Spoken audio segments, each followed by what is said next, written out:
You're asleep, everything is calm, and then without warning the ground disappears beneath you. Your body jerks. Your heart slams against your ribs and you snap awake, gasping, reaching for something solid, and the bed is right there. You're fine. But for one terrible second, you weren't. This has happened to you. It has happened to almost everyone you know, and it has been happening to human beings for as long as human beings have existed. The falling dream is one of the most universal experiences in all of recorded human history. Every culture has a name for it. Every era has tried to explain it, and most of them got it completely wrong in ways that reveal far more about us than the dream itself ever could. So what is actually happening when you fall in your sleep? Why does your body react as if the fall is real? And what did the people who came before you, long before sleep science, long before neurology, believe this meant? The answers are stranger than the dream. Start with the sensation itself. You're lying still. Your muscles are relaxed. Your breathing has slowed. And then your leg kicks, your arm shoots out, your whole body jolts as if you've just stepped off a ledge.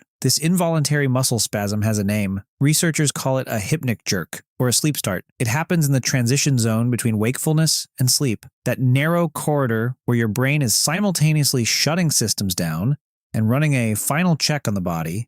It's about to leave unattended for hours. Neuroscientist Adrian Morrison, who spent decades studying the sleeping brain, described this transitional phase as one of the least understood and most neurologically chaotic moments in the human sleep cycle. The brain during sleep onset is not simply powering off, it is doing something far more complicated, cycling between alertness and unconsciousness in rapid, unpredictable waves. And sometimes in the middle of that cycling, something misfires. One of the leading theories is evolutionary. As your muscles relax during sleep onset, your brain, ancient and overcautious, briefly interprets that sudden loss of muscle tone as falling. It sends a corrective jolt, a catch reflex, a signal to grab, to brace, to find footing. The jerk is not a malfunction. It is a very old safety mechanism activating at precisely the wrong moment. Some researchers have proposed that this reflex traces back to our primate ancestors who slept in trees. A sudden muscle relaxation at height would have been genuinely dangerous. The brain learned to correct it reflexively. You no longer sleep in trees, but the brain's alarm system never got the update. So you lie in your bed,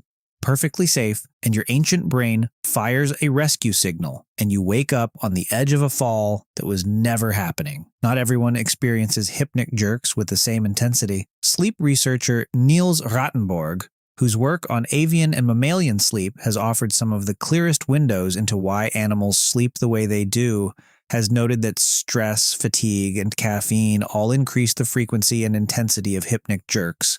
The more depleted your nervous system, the more trigger-happy your brain becomes during that vulnerable in-between state. The fall feels more violent, the waking more sudden, the terror more real. But the hypnic jerk only explains the physical sensation. It does not explain the dream that sometimes surrounds it, the vivid plunge, the rushing air, the visual landscape of a fall that your mind constructs around the jolt. For that, you need to go somewhere older than neuroscience, ancient Mesopotamia, roughly 3,000 years ago.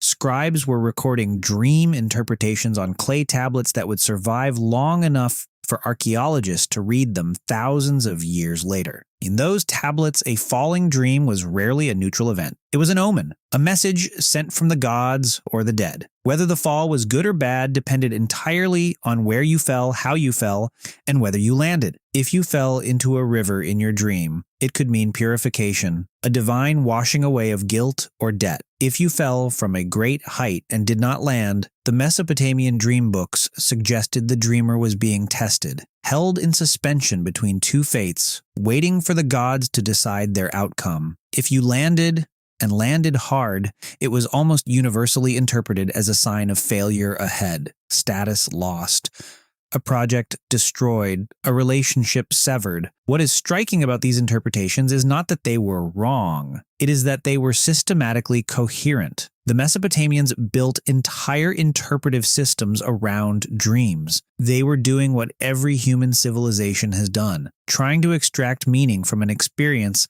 that the body insists is significant. In ancient Egypt, dream interpretation was a formal practice administered by priests. The Egyptians believed dreams occurred in a liminal space, a threshold between the living world and the realm of the gods. To dream was to receive. Falling dreams in Egyptian tradition carried a dual interpretation depending on the dreamer's social status. For a pharaoh or nobleman, falling in a dream could signal divine humbling, a reminder from the gods not to overreach. For a common person, the same dream might mean elevation was coming. The fall, paradoxically, preceded the rise. The ancient Greeks formalized dream study further still. Aristotle was one of the first to attempt a rational, rather than supernatural, explanation for falling dreams. In his short treatise on dreams and sleep, he argued that the sensation of falling was the body misreading its own relaxing muscles. He was astonishingly close to what modern sleep science would confirm more than 2,000 years later. But even Aristotle,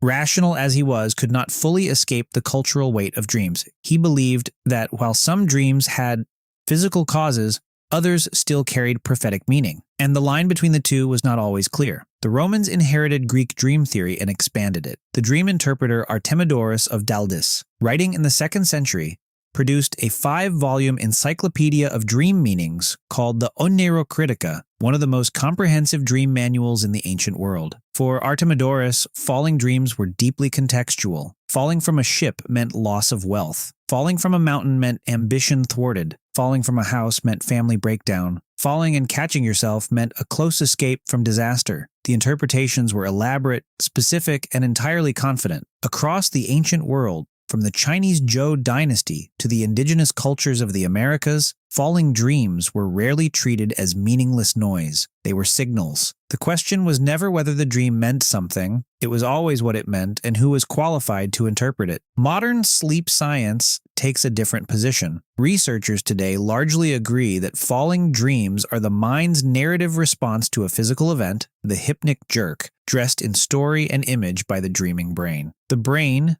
during the early stages of sleep, is an extraordinarily active storytelling machine. It does not experience sensation passively. It constructs an explanation for every sensation it receives. Feel a sudden jolt? The brain builds a fall. Add context, add texture, add the rush of air and the sickening distance below, and suddenly a muscle spasm has become a story vivid enough to wake you screaming. Psychologist Calvin Kai-Ching Yu, who has studied the relationship between waking emotional states and dream content, has found that falling dreams correlate strongly with periods of anxiety and loss of control in the dreamer's waking life. People who feel their circumstances are slipping, their finances, their relationships, their status, dream of falling more frequently. The dream is not prophetic. It is diagnostic. It reflects the dreamer's internal emotional landscape, translated into the most visceral metaphor the sleeping brain can generate. This connection between falling and loss of control runs so deep in human cognition that it shows up in language everywhere. You fall from grace. You fall from power. You fall apart. The metaphor of descent is universal because the fear beneath it is universal. The fear of losing your footing in life, in society, in the eyes of the people around you. Your ancestors, who slept in trees, knew this fear in its most literal form. The ones who survived were the ones whose brains stayed alert enough, even in sleep, to catch a fall before it happened. That vigilance passed down through hundreds of thousands of years. It lives in your nervous system tonight. So the next time your body jerks awake on the edge of a fall, consider what is actually happening. Your ancient brain fired a catch reflex designed for a world where the height was real. Your sleeping mind built a story around the sensation, and your body, for one terrible second, believed it completely. You didn't fall. You never fell. But something in you has been ready to catch itself for a very long time. If you learned something new today, don't forget to leave a like and subscribe. And until next Friday, stay curious.